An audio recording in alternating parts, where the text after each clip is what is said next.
Renungan pada hari ini diambil dari Injil Yohanes. Demikian firman Tuhan yang disampaikan di dalam Yohanes 20 ayat 11 sampai 20. Akan tetapi Maria berdiri di luar kuburan dan menangis. Sambil menangis, ia melongok ke dalam kuburan itu, dan ia melihat dua malaikat berpakaian putih sedang duduk di tempat mayat Yesus dibaringkan sebelumnya. Yang satu duduk di bagian kepala dan yang satunya di bagian kaki.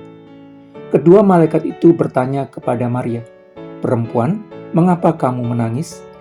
Maria menjawab malaikat itu, "Mereka telah mengambil mayat Tuanku dan aku tidak tahu di mana mereka meletakkan dia." Sesudah mengatakan demikian, Maria menoleh ke belakang dan melihat Yesus berdiri di situ. Tetapi tidak tahu kalau itu adalah Yesus. Yesus bertanya kepadanya, "Perempuan, mengapa kamu menangis? Siapakah yang kamu cari?"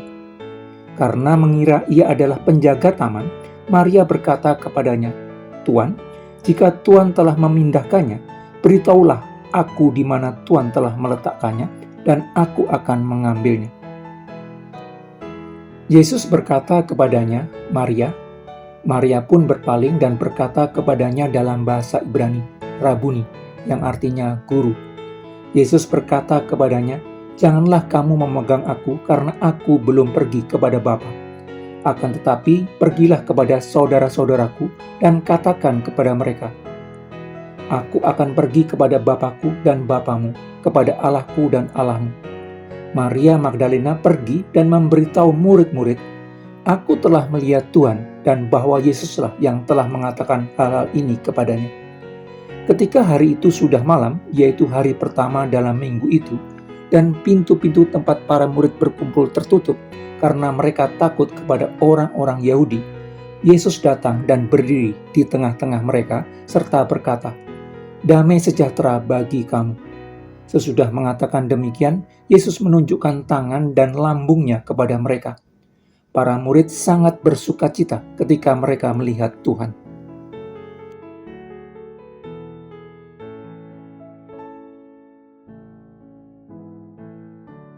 Setelah diadili oleh Pontius Pilatus atas berbagai tuduhan imam-imam kepala dan tua-tua bangsa Yahudi, Yesus Kristus dijatuhi hukuman mati atas permintaan banyak orang.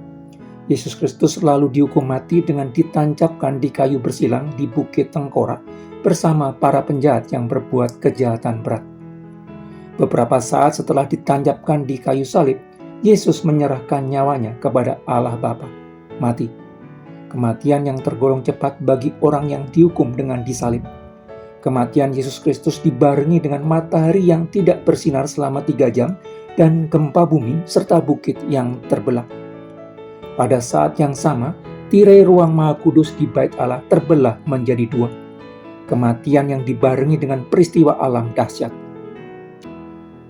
Setelah mati, mayat Yesus diambil oleh Yusuf dari Arimatea dan dibaringkan di dalam kubur baru di dalam bukit batu. Kubur batu itu lalu ditutup dengan batu besar. Setelah hari Sabat berlalu, pada Minggu pagi, beberapa perempuan datang dengan membawa rempah ke bukit batu di mana tubuh Yesus dibaringkan. Ketika murid-murid laki-laki Yesus yang dianggap lebih kuat dan lebih berani tergoncang iman mereka karena penangkapan dan penghukuman mati pemimpin dan guru mereka, justru murid-murid perempuan yang dianggap lebih lemah terus konsisten mencari Yesus Kristus, walau telah mati dan dikuburkan. Tetapi ketika mereka sampai di bukit batu di mana Yesus dikubur, mereka mendapati bahwa batu penutup kubur itu telah bergeser dari tempatnya. Mereka lalu masuk ke dalam kubur dan melihat mayat Yesus sudah tidak ada di dalam kubur. 2 orang malaikat dengan pakaian berkilauan menemui mereka, menunjukkan kubur kosong Yesus dan mengatakan bahwa Yesus telah bangkit, seperti yang telah dikatakannya. Jauh sebelum penangkapan dan penyalibannya, kepada murid-muridnya, Yesus Kristus telah beberapa kali mengatakan bahwa dia harus diserahkan ke tangan orang-orang berdosa dan disalibkan dan akan bangkit pada hari yang ketiga.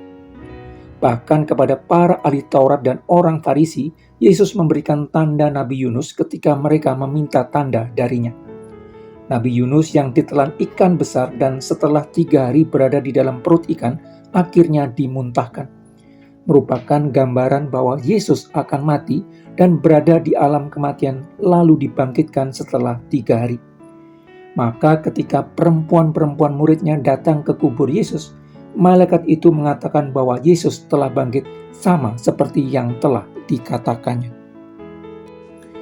Perempuan-perempuan yang pada zaman itu bukanlah orang yang seringkali diperhitungkan kesaksiannya, justru menjadi orang-orang yang pertama kali mendapatkan informasi tentang kebangkitan Yesus Kristus. Allah seringkali memakai orang-orang yang dianggap lemah dan tidak diperhitungkan dunia untuk menjadi alat bagi kemuliaannya.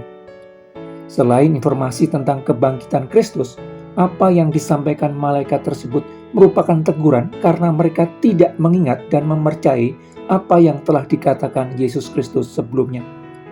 Seringkali kita juga tidak mempercayai firman-Nya sehingga diperlukan teguran yang lebih keras untuk mengingatkan kita. Seluruh rangkaian peristiwa penangkapan, penyaliban, dan kebangkitan Yesus Kristus terjadi persis seperti yang disampaikan Yesus Kristus sebelumnya, menunjukkan bahwa Yesus Kristus adalah Allah yang Maha Kuasa. Yesus Kristus sepenuhnya menguasai sejarah. Yesus Kristus sepenuhnya menguasai waktu. Yesus Kristus adalah kebangkitan dan hidup.